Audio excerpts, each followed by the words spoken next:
Happiness यानी खुशी और लॉन्ग लाइफ यानी लंबा आयुष्य। आपके दो है અને હાથ ફેરવશો એટલે તમને લાગે બહુ પસીનો છે, પણ તમે કસરત કરશો એ પસીનો એ અંદરથી બહાર આવે છે, સમજ પડી કે નહીં? એટલે શરીરના 7 પરચુડીને બહાર આવે ને એ પરસેવો તમારા ફાયદો કરાવે, પણ ટેન્શન લઈને પરસેવો આવે ને તમને નુકસાન બી કરાવી શકે છે। સાચી વાત ખોટી વાત છે ભાઈ? નહીં મતલબ ભાઈ સુંદર આસ્પેક્ટ બરાબર છે ને કે લોકો જીમમાં શું કામ જાય છે? હા, કે આપણા માતા પિતા હળ ચલાવીને પરસેવો કાઢતા હતા, અને આપણા દીકરાઓ જીમ કરીને ખર્ચા કરીને પરસેવો કાઢે, બરાબર કે નહીં? ગાડીમાં પણ એસીમાં રહીને અને સતત તમને સાચી વાત કહું, વધારે પડતું એસીમાં રહેવામાં આવવાથી તમારું શરીરનું તાપમાન નીચે જાય છે, ઓછું થઈ જાય છે, પણ જો તમે આ થેરાપી રેગ્યુલર લો છો ને તો આનાથી તમારા તાપમાનમાં વધારો થાય છે અને શરીરના નકામા ટોક્સિન્સ છે પરસેવા દ્વારા, પેશાબ દ્વારા, ટોયલેટ દ્વારા કચરો બધો બહાર નીકળીને શરીરને ક્યાંથી સાફ કરે છે? અંદરથી। શરીર ક્યાંથી ચોખ્ખું હોવું જોઈએ? અંદરથી। પણ આપણે તો હમણાં શું કરીએ, નાઈ ધોઈને મસ્ત પાવડર સારા એમ, પણ ખરેખર જોવા જાવ ને તો અંદરથી તંદુરસ્ત રહેવું બહુ જરૂરી છે। અને અત્યારના જનરેશનની અંદર તંદુરસ્ત ઓછા છે, એના કારણે પ્રોબ્લેમ વધારે આવે છે, હા કે ના? તંદુરસ્ત ઓછા છે એટલે શરીરમાં શું કહેવાય, મોટાપાની બીમારી ધીરે ધીરે આવવા લાગે છે।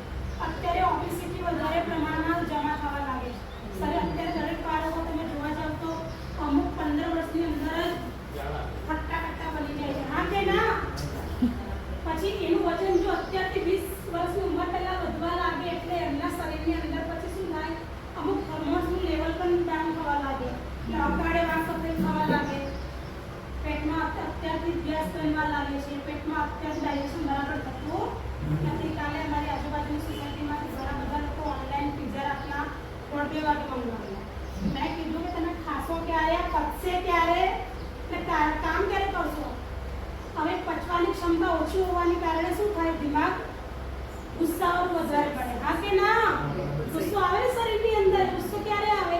તાપમાન શરીરનું ઓછું થવા લાગે, શરીરના અમુક અંગો બરાબર કામ ન કરે એટલે તમારું મગજની ઉપર લોડ પડવા લાગે, એટલે અત્યારે જેટલી પણ સમસ્યાઓ વધી રહી છે ઇન્ડિયાની અંદર કે દરેક સમસ્યાનું કારણ છે શરીરનું તાપમાન ઓછું રહેવું એમ। આપણી જે મેટ છે ને એ આપણા શરીરના તાપમાનને વધારવાનું કામ કરે છે। આપણું શરીરનું ટેમ્પરેચર કેટલું હોવું જોઈએ? 36.5 ડિગ્રી સેલ્સિયસ હોવું જોઈએ, એટલે કે 36 થી 37 ની અંદર જે તાપમાન હોય ને એ તંદુરસ્ત માણસનું કહેવામાં આવે છે। જો તમારું તાપમાન શરીરથી 34 પર આવી જાય છે તો તમારા શરીરની અંદર સૌથી પહેલાં ધ્રુજારી આવવી, તાવ આવવું, આ બધી પ્રોબ્લેમો શરીરમાં ધીમે ધીમે આવવા લાગી, કેમ કે 27 ડિગ્રી ઉપર શરીરનું તાપમાન શું થઈ જાય? 0 થઈ જાય, એટલે કે હંમેશા માટે બોડી ઉપર પહોંચી જાય છે। અને કહેવાય છે ને કે 28, 29 ને 30 ડિગ્રી તાપમાન આપણું ઘટી જાય ને, મતલબ માઇનસમાં જાય ને તો કેન્સરના સેલ્સ એક્ટિવ થઈ જાય। શું થાય? કેન્સરના સેલ્સને કામ કરવાનો મોકો મળે છે 30 ડિગ્રી ઉપર। એટલે આજે ઇન્ડિયાની અંદર સૌથી વધારે પ્રોબ્લેમો કઈ છે? કેન્સર। જ્યાં બી જાઓ તો આજે કેન્સરને નાના 5 વર્ષના બાળકને પૂછો કે એને બી ખબર છે કે આ કેન્સર પેશન્ટ છે, કારણ કે અત્યારે આનું આક્રમણ વધી રહ્યું છે। અને કેન્સરને કોણ હરાવી શકે? ગરમી। કોણ હરાવી શકે? ગરમી જ હરાવી શકે, બીજા કોઈની પાસે એનો ઉપાય નહીં મળે। કેન્સરને ગરમી આ થેરાપી લો એ શું આપે છે? ગરમી તો આપે છે, ગરમી આપે ને ગરમી આપે, એમાં પણ ગરમી કેમ આપે છે કે કેન્સરના સેલ્સ એક્ટિવ થયા છે ને એને મારવાના છે, પણ એમાં તો મારવા કેન્સરના સેલ્સ જાય છે, મરી જાય છે સારા।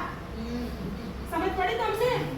સારા મળી જાય એટલે તમારા વાળ ઓછો થવા લાગે, તમારું શરીર ઘટ થવા લાગે, કપલું થવા લાગે, તમારી ઇમ્યુનિટી સિસ્ટમ ડાઉન થાય, એટલે માણસને જે જીવવાની આકાંક્ષા છે ને 0 થઈ જાય, એટલે એનું મૃત્યુ અકાળે થઈ જાય છે।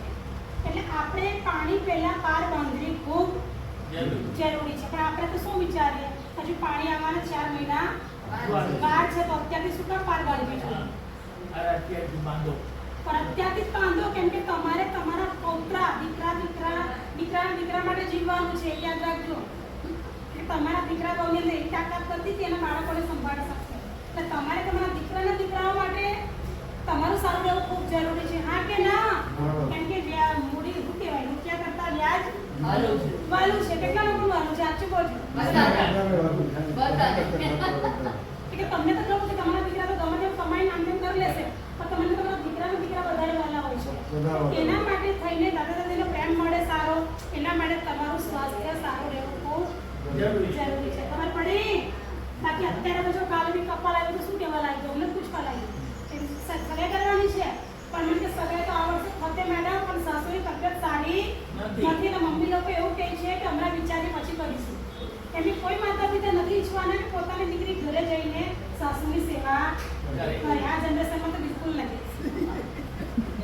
એ સમય નીકળી ગયો. હા બરાબર છે.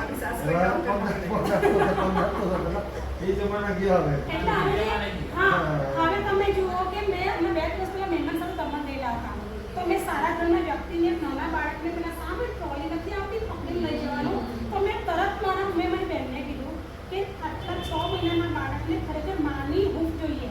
હા ના? 6 મહિનાના બાળકને શું જોઈએ? માતાની હૂંફ. એને માતાનો જે હૂંફ એટલે માતાના બંને હાથ અને માતાના ખોરામાંથી અપાયરે જ નીકળે છે, જે બાળકને હૂંફ અને લાગણી આપવાનું કામ કરે છે. પણ હવે બધી વસ્તુ કોણે છીનવી લીધી? ટ્રોલીવાળા. એટલે બાળક જન્મે એટલે પેલું માતાના ખભા પર નાખી ના શકાય, એટલે બાળકને પેલામાં નાખી દે, ધક્કો મારે. એટલે મેં મારા મોઢામાંથી તરત શબ્દ નીકળ્યો કે હવે જન્મ પછી લડી છે અને હાથમાં કામ ના કરે ત્યારે પણ વિચાર જ છે. હા કે ના? જન્મે ત્યારે બી વર્ષ સુધી એમાં ઘૂસરવાળા છે, અને કદાચ કામ નહીં કરી શકાય છે એ પણ ત્યારે પણ એવી ગાડીમાં જ જવાનું છે, એટલે ક્યાંક જવું હશે તો ઘરવાળા એમાં લેહાડીને ચાલે.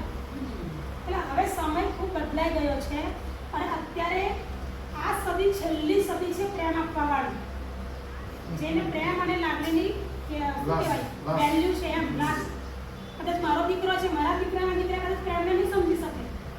સમજ પડે શું કહેવા માંગુ? આપણે જે કહેવાય કે હાય હલ્લો અને મળવાની આ છેલ્લી પેઢી છે, જે હજુ બી તમે લોકો કહી રહ્યા છો કેમ છો, પણ હવેના બાળકો આ સુધી પહોંચવાના. એટલે આપણું જે આયુષ્ય છે એ લાગુ રાખવાનું, કેમ કે આપણને પ્રેમની જે ભૂખ છે ને એ અંદરથી મારવાની છે. સાચી વાત છે સંગીતાબેન?